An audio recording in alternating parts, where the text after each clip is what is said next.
अस्सलाम वालेकुम दोस्तों, आज हम बात करेंगे रॉकेट्स के बारे में, रॉकेट्स की इम्पोर्टेंस के बारे में, इसकी हिस्ट्री के बारे में। लेकिन सबसे पहले इसकी इम्पोर्टेंस के बारे में बात करते हैं कि अगर हमारी दुनिया में इस वक्त रॉकेट्स ना होते तो क्या होता। दोस्तों, अगर रॉकेट्स ना होते तो आज हमारे पास जीपीएस ना होता, हम किसी को लोकेशन सेंड ना कर सकते और ना ही रिसीव कर सकते, गूगल मैप्स ना चला पाते जिसकी मदद से हम किसी से भी पूछे बगैर ही किसी भी डेस्टिनेशन तक पहुंच पाते हैं। इसके अलावा हम टीवी ना देख पाते, सिम्स ना चला पाते, नेटवर्किंग ना कर पाते। इसके अलावा वेदर फोरकास्टिंग के बारे में तो आप जानते ही हैं, जिससे हम पहले ही प्रेडिक्ट कर लेते हैं कि कब बारिश आने वाली है, कब नहीं आने वाली है। और ये सब कुछ होता है सैटेलाइट्स की मदद से। और सैटेलाइट्स ऑर्बिट में खला में किस तरह पहुंचती हैं वो आप जानते ही हैं, रॉकेट की मदद से। और इसके अलावा रॉकेट की मदद से साइंटिस्ट और एस्ट्रोनॉट्स खला में पहुंच पाते हैं और वहां जाके रिसर्च करते हैं, जिससे मेडिकल साइंस और दूसरी साइंस दिन ब दिन तरक्की कर रही है। अगर रॉकेट्स ना होते तो आज हमारे पास मुख्तलिफ सैयारों के बारे में इल्म ना होता, हम चाँद पर ना पहुँचे होते, हमने खला में सैर ना की होती। आज इंसान इतनी तरक्की कर गया है तो इसमें रॉकेट्स का बहुत ही अहम किरदार है। अब हम बात करते हैं रॉकेट्स की हिस्ट्री के बारे में कि ये क्यों ईजाद हुए और कब ईजाद हुए। दोस्तों, दुनिया का पहला रॉकेट ईजाद हुआ था 1232 में, जो कि कुछ चीनी साइंसदानों ने किया था दुश्मन पर दौरान जंग दूर से वार करने के लिए। उन्होंने ये पहला रॉकेट गन पाउडर की मदद से चलाया था। इसके बाद 1926 में एक अमेरिकन साइंटिस्ट ने मॉडर्न डे जो आजकल यूज़ होता है रॉकेट, वो ईजाद किया। अब बात करते हैं कि रॉकेट्स खला तक कैसे पहुंच पाते हैं। तो इसकी सबसे बड़ी वजह है उनकी स्पीड। उनकी स्पीड बहुत ही ज़्यादा होती है। किसी भी ऑब्जेक्ट को ज़मीन की ग्रेविटेशनल पुल से ईजाद होने के लिए, वहाँ से आज़ाद होने के लिए और ज़मीन की हदूद को पार करने के लिए जो स्पीड दरकार होती है वो होती है 28,500 किलोमीटर। और इस स्पीड को कहा जाता है एस्केप वेलोसिटी। और जो रॉकेट्स होते हैं वो इस स्पीड तक बआसानी पहुंच पाते हैं। इसलिए रॉकेट वन एंड ओनली चीज़ है जो कि ज़मीन की हदूद को पार कर पाती है। और इसलिए सैटेलाइट्स को ले जाने के लिए और एस्ट्रोनॉट्स को ले जाने के लिए यही वाहद चीज़ यूज़ होती है। अब यहाँ एक सवाल पैदा होता है कि रॉकेट्स ही क्यों, और जो दूसरे एयरक्राफ्ट्स हैं वो क्यों नहीं इस मकसद के लिए यूज़ होते, सैटेलाइट्स को ले जाने के लिए या एस्ट्रोनॉट्स को खला में ले जाने के लिए, जैसे कि जहाज़ या हेलीकॉप्टर या इस तरह की कुछ चीज़ें। तो दोस्तों, इसकी ये वजह है कि जितनी भी उड़ने वाली चीज़ें होती हैं वो जेट इंजन का यूज़ करती हैं रॉकेट के अलावा।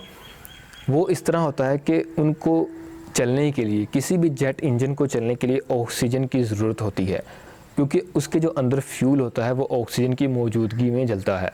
इस तरह जब ऑक्सीजन नहीं होती तो उसका फ्यूल नहीं जलता, और जब फ्यूल नहीं जलता तो ऑटोमेटिकली इंजन नहीं चलता और वो कोई भी जहाज़ हो या हेलीकॉप्टर हो वो नहीं चलेगा। इसलिए खला में ऑक्सीजन नहीं होती और ये जो एयरक्राफ्ट हैं जैसे जहाज़ और हेलीकॉप्टर्स वगैरह जो कि रॉकेट्स के अलावा होते हैं वो इस वजह से नहीं चल पाते। और रॉकेट क्यों चलता है? रॉकेट इस वजह से चलता है कि रॉकेट के अंदर उसकी अपनी ऑक्सीजन होती है। वो उस ऑक्सीजन को यूज़ करता है, बड़े बड़े टैंक्स होते हैं रॉकेट के अंदर, उस ऑक्सीजन को यूज़ करते हुए वो फ्यूल जलाता है और पुल के ज़रिए, पुश के ज़रिए वो आगे आगे चलता है और इस तरह वो स्पेस में बआसानी ट्रैवल कर पाता है।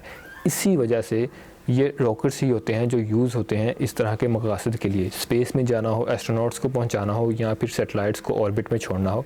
इन सब के लिए जो मेन चीज़ यूज़ होती है वो है रॉकेट्स। शुरू में कुछ लोगों ने ये सोचा था कि जब रॉकेट ईजाद नहीं हुआ था कि अगर किसी एस्ट्रोनॉट को या किसी बंदे को खला में या आसमान में भेजना है तो उसका ये तरीका हो सकता है किसी बड़ी तोप के आगे गोले की जगह उसको लगाया जाए और फायर कर दिया जाए और इस तरह वो बंदा खला में पहुंच पाता है। तो ऐसा पॉसिबल नहीं है, क्योंकि जब वो तोप बंदे को छोड़ेगी तो बंदा हवा के प्रेशर से ही टुकड़े टुकड़े हो जाएगा। इसलिए ये तरीका तो बहुत ही इडियोटिक साबित हुआ। अब हम बात करते हैं मॉडर्न डे रॉकेट्स के बारे में जो कि इन फ्यूचर और प्रेजेंट में यूज़ हो रहे हैं। सबसे पहले आता है मल्टी स्टैक रॉकेट। ये एक ऐसा रॉकेट होता है जो कि 3 से 4 हिस्सों पर मुश्तमिल होता है। इस तरह होता है कि सबसे जो नीचे वाला पार्ट होता है वो सबसे बड़ा होता है और जैसे जैसे ऊपर को जाते हैं उसके पार्ट्स वो छोटे होते जाते हैं। और जब इस रॉकेट को फायर किया जाता है तो जो सबसे बड़ा नीचे वाला पार्ट होता है वो जलता है।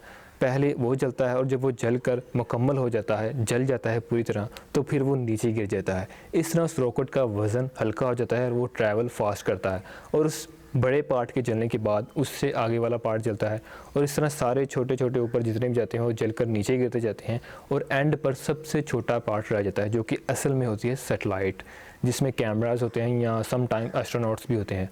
और इस तरह बाकी सारे पार्ट्स नीचे गिर जाते हैं और एंड पर वो छोटा सा पार्ट चला जाता है। इसके अलावा इलॉन मस्क का जो रीयूजेबल रॉकेट है वो भी आजकल या इन फ्यूचर यूज़ हो रहा है और होगा।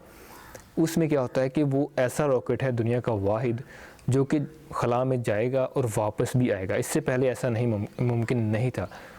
इससे पहले ऐसा होता था कि एक रॉकेट सिर्फ एक दफ़ा ही फायर किया जा सकता था, वो सिर्फ एक दफ़ा ही ट्रैवल करता था। लेकिन ये रॉकेट जो कि रीयूजेबल है और इसको जितनी मर्ज़ी रीयूज़ कर सकते हैं हम, इस तरह ये टेक्नोलॉजी में नई मूवमेंट है।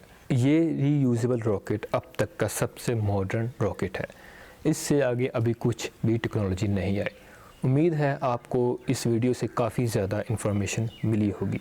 अगर आपको वाकई ये इन्फॉर्मेशन आपके लिए वैल्यूएबल लगी है, अच्छी लगी है, तो प्लीज़ हमें सपोर्ट करें और इस चैनल को सब्सक्राइब कर दें ताकि आपको इस तरह की valuable information, relevant information daily basis पर मिल सके।